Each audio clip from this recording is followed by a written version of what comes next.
नमस्कार दोस्तों, बहुत बहुत स्वागत है आपका हमारी आज की इस वीडियो में।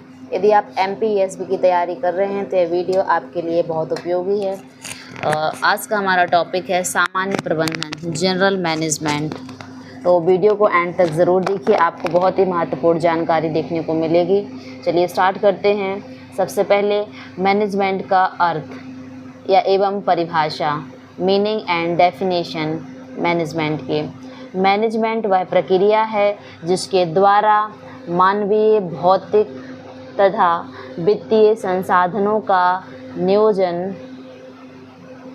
संगठन, निर्देशन तथा नियंत्रण करके संगठनात्मक लक्ष्यों को प्रभावपूर्ण तथा कुशल तरीके से प्राप्त किया जा सकता है।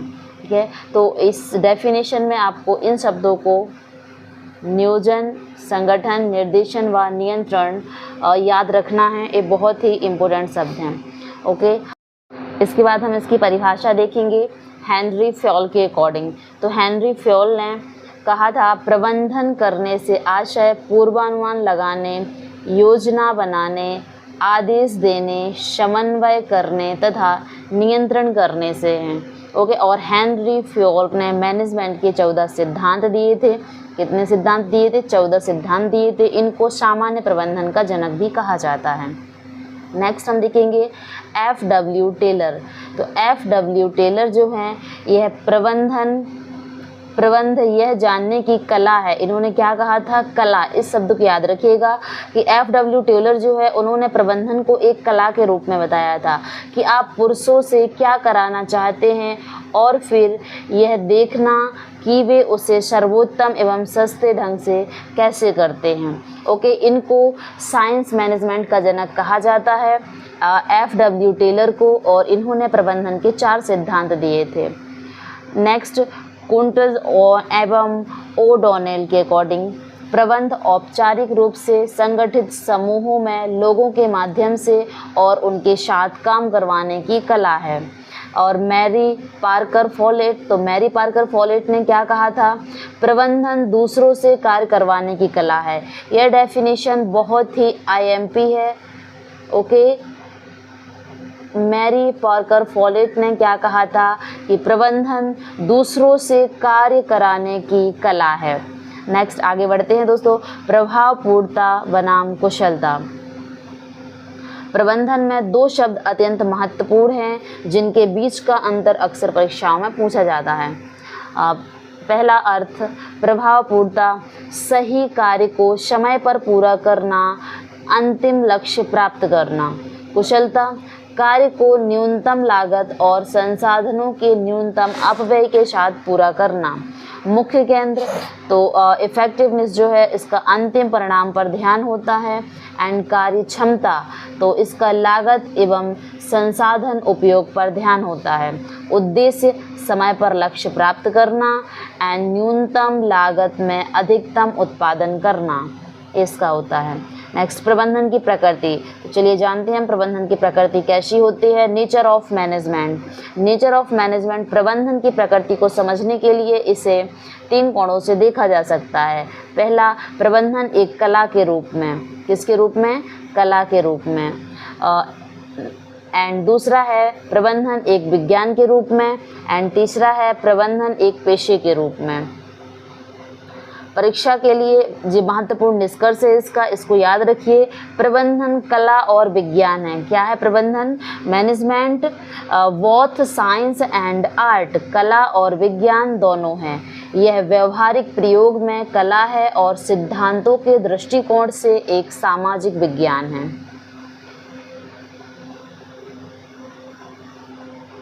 प्रबंधन की मुख्य विशेषताएं। तो इसकी विशेषताएं क्या हैं? पहली, उद्देश्य प्रधान प्रक्रिया। यह सदैव संगठन के पूर्व निर्धारित लक्ष्यों को पाने के लिए किया जाता है। सर्वव्यापी, प्रबंधन सर्वव्यापी है। यह व्यावसायिक, गैर व्यावसायिक, आर्थिक, राजनीतिक, सामाजिक हर प्रकार के संगठन में लागू होती है। नेक्स्ट बहुआयामी। नेक्स्ट विशेषता क्या है इसकी? बहुआयामी। इसके 3 मुख्य आयाम शामिल हैं। पहला कार्य प्रबंधन, दूसरा लोगों का प्रबंध एंड तीसरा परिचालन का प्रबंध। नेक्स्ट सतत प्रक्रिया, कंटिन्यूअस प्रोसेस। तो कंटिन्यूअस प्रोसेस यह नियोजन से नियंत्रण तक चलने वाली एक कभी ना खत्म होने वाली प्रक्रिया है।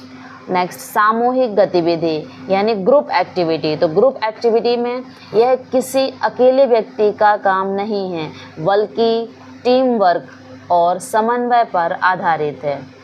समन्वय यानी कोऑर्डिनेशन पर आधारित है। गतिशील कार्य डायनामिक फंक्शन, गतिशील कार्य डायनामिक फंक्शन, यह बाहरी बदलते वातावरण, आर्थिक, सामाजिक, तकनीकी के अनुसार खुद को ढालता है। नेक्स्ट, अमूर्त शक्ति, अमूर्त शक्ति एंड इंटेंजिबल फोर्स, इसे देखा नहीं जा सकता, केवल संगठन के अनुशासन और परिणामों से महसूस किया जा सकता है। प्रबंधन के अब इसकी मुख्य विशेषताएं आपको क्या याद रखनी है। उद्देश्य प्रधान प्रक्रिया, गोल ओरिएंटेड है। क्या है? Goal oriented. गोल ओरिएंटेड, सर्वव्यापी, बहुआयामी, मल्टी डायमेंशियल एंड सतत प्रक्रिया, कंटिन्यूअस प्रोसेस, सामूहिक गतिविधि, ग्रुप एक्टिविटीज, गतिशील कार्य, डायनामिक फंक्शन, अमूर्त शक्ति, इंटेंजिबल फोर्स। हम देखेंगे प्रबंधन के स्तर। प्रबंधन के स्तर, किसी भी संगठन में अधिकारों और उत्तरदायित्वों की श्रृंखला के आधार पर 3 स्तर होते हैं। तो पहला उच्च स्तरीय प्रबंधन, दूसरा है मध्य स्तरीय प्रबंधन एंड थर्ड है निम्न या परिचालन स्तरीय प्रबंधन, यानी टॉप लेवल। सबसे ऊपर क्या होता है? Top level management, top level management, middle level management and lower या ऑपरेशनल लेवल मैनेजमेंट। अब जो उच्च स्तरीय यानी टॉप लेवल मैनेजमेंट है, इसमें कौन कौन आता है? तो सबसे ऊपर होता है BOD यानी board of chairman, okay, and CEO, MD, president या GM, ओके, जो दीर्घकालिक उद्देश्यों को तय करते हैं। उच्च स्तर पर जो होते हैं वो उनका मुख्य कार्य क्या है? दीर्घकालिक उद्देश्य तय करना, नीतियां बनाना, बाहरी वातावरण से तालमेल बैठाना, ओके। और नेक्स्ट मध्य स्तर। तो मध्य स्तर में विभागीय प्रबंधक जैसे sales manager, HR manager, human resources and production और प्लांट सिक्योरिटी। नेक्स्ट देखते हैं इसके मुख्य कार्य क्या हैं मध्य स्तर के। तो उच्च स्तर की नीतियों की व्याख्या करना, संसाधनों का आवंटन व समन्वय करना। तो इनके मुख्य कार्य जरूर याद रखिए, क्योंकि इस तरीके से क्वेश्चन आ जाता है कि ये किसके कार्य हैं एंड किस स्तर के, मध्य स्तर, निम्न स्तर, लोअर स्तर कहाँ से किससे संबंधित है। नेक्स्ट है लोअर, निम्न स्तर। तो लोअर लेवल, इसमें होते हैं फॉरमैन, पर्यवेक्षक, सुपरवाइज़र एंड निरीक्षक, इंस्पेक्टर। तो वास्तविक श्रमिकों से काम कराना, इनका क्या काम होता है जो निम्न स्तर पे होते हैं? वास्तविक श्रमिकों से काम कराना, गुणवत्ता नियंत्रण, कार्यस्थल की सुरक्षा आदि इन सब की देखरेख करना। नेक्स्ट प्रबंधन का सार। तो समन्वय को प्रबंधन का अलग कार्य ना मानकर प्रबंधन सार माना जाता है, ओके। समन्वय यानी कोऑर्डिनेशन को, यानी हमें एक साथ मिलकर काम करना चाहिए, तो कोऑर्डिनेशन को प्रबंधन का कोई अलग कार्य ना मानकर प्रबंधन का सार माना जाता है। यह नियोजन, संगठन, नियुक्तिकरण, निर्देशन और नियंत्रण के सभी कार्यों को आपस में जोड़ता है। अब हम इसी थ्योरी से संबंधित कुछ टॉप 20 क्वेश्चन का प्रैक्टिस करेंगे, ओके। तो आप लोगों को आंसर देना है, अपना स्कोर बताना है लास्ट में कमेंट में, वीडियो में कितने क्वेश्चन आप लोगों के सही हुए। पहला क्वेश्चन है, कम से कम लागत में अधिकतम उत्पादन करना। कम से कम लागत में अधिकतम उत्पादन करना प्रबंधन के किस आयाम को प्रदर्शित करता है? प्रभावपूर्णता, कुशलता, निरंतरता या फिर सर्वव्यापी? तो इसका सही आंसर है option number B. Option number B, effectiveness या फिर कुशलता, ओके। तो एफिशिएंसी से जो है कम से कम लागत में अधिक उत्पादन प्राप्त किया जा सकता है। नेक्स्ट प्रशासनिक प्रबंधन के 14 प्रसिद्ध सिद्धांतों का प्रतिपादन किस विद्वान द्वारा दिया गया? बताइए, इसको हमने अभी वीडियो में थ्योरी में बताया था कि किसने प्रबंधन के 14 प्रसिद्ध सिद्धांतों का प्रतिपादन किया, किस विद्वान ने? तो राइट आंसर है इसका option number B, Henri Fayol. तो हेनरी फ्योल ने 14 प्रसिद्ध सिद्धांतों का प्रतिपादन किया। नेक्स्ट क्वेश्चन नंबर 3, वैज्ञानिक प्रबंधन का जनक किसे माना जाता है? तो वैज्ञानिक प्रबंधन का जनक किसे माना जाता है? बताइए, अभी इसको भी हमने बताया था कि साइंटिफिक मैनेजमेंट का जनक कौन है? राइट आंसर है इसका option number B, FW Taylor. Next question, प्रबंधन को एक अपरिशुद्ध या सामाजिक विज्ञान। नेक्स्ट क्वेश्चन नंबर 4, प्रबंधन को एक अपरिशुद्ध या सामाजिक विज्ञान यानी सॉफ्ट साइंस क्यों कहा जाता है? क्योंकि इसमें कोई सिद्धांत नहीं होते, क्योंकि इसके सिद्धांत परिवर्तनशील मानव व्यवहार पर लागू होते हैं, क्योंकि इसे केवल प्रयोगशाला में प्रयोग किया जाता है, क्योंकि यह केवल लाभ कमाने के व्यवसायों के लिए है। तो राइट आंसर है इसका ऑप्शन नंबर बी, क्योंकि इसे सिद्धांत परिवर्तनशील मानव व्यवहार पर लागू।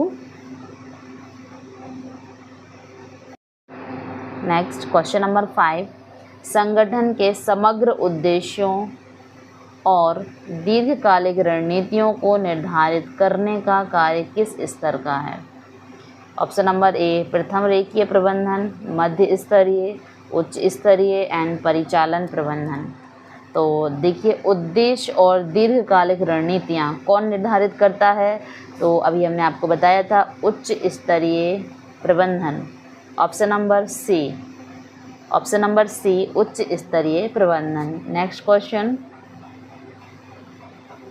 इसके बाद फोरमैन और सुपरवाइज़र, फोरमैन और सुपरवाइज़र प्रबंधन के किस स्तर से संबंधित है?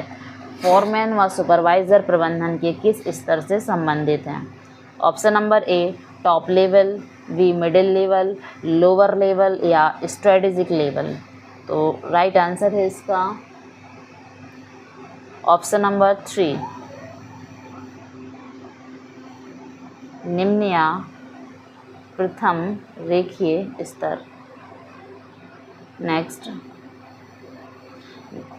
निम्न में से किसे प्रबंधन का सार कहा जाता है? निम्न में से किसे प्रबंधन का सार कहा जाता है? तो राइट आंसर है इसका ऑप्शन नंबर सी, समन्वय को। नेक्स्ट, यदि कोई प्रबंधक कार्य को निर्धारित समय में पूरा कर लेता है लेकिन अत्यधिक संसाधन का व्यय करता है तो वह क्या कहलाता है? कुशल परंतु प्रभावपूर्ण नहीं, प्रभावपूर्ण परंतु कुशल नहीं, कुशल एवं प्रभावपूर्ण दोनों, ना कुशल और ना प्रभावपूर्ण। तो राइट आंसर होगा इसका हमारा ऑप्शन नंबर बी, प्रभावपूर्ण परंतु कुशल नहीं, क्योंकि एफिशिएंसी इसमें नहीं थी। नेक्स्ट, प्रबंधन एक बहुआयामी गतिविधि है, इसमें कौन से 3 आयाम शामिल हैं? तो प्रबंधन एक बहुआयामी गतिविधि है, इसमें कौन से 3 आयाम शामिल हैं? राइट आंसर है इसका ऑप्शन नंबर 2, प्रबंधन में कार्य, लोग और परिचालन तीनों लोग शामिल होते हैं। नेक्स्ट क्वेश्चन, निम्नलिखित में से कौन सा पद मध्य स्तरीय प्रबंधक का उदाहरण है? तो मध्य स्तरीय प्रबंधन, मिडिल लेवल मैनेजर का एग्जाम्पल कौन है इसमें? मुख्य कार्यकारी अधिकारी, संयंत्र अधीक्षक, पर्यवेक्षक या फिर डी, अध्यक्ष। तो राइट आंसर है इसका हमारा ऑप्शन नंबर बी, संयंत्र अधीक्षक या फिर इसको विभागीय प्रबंधक भी बोलते हैं। चलिए, इससे आज की वीडियो को यहीं ख़त्म करते हैं। बाकी आगे आपको इस तरीके की वीडियो और चाहिए तो वीडियो को सेव करिए, लाइक करिए, शेयर करिए एंड चैनल को सब्सक्राइब करिए। और इसके आगे वाली वीडियो हम नेक्स्ट इसके कुछ और MCQ सॉल्व करेंगे। Thank you.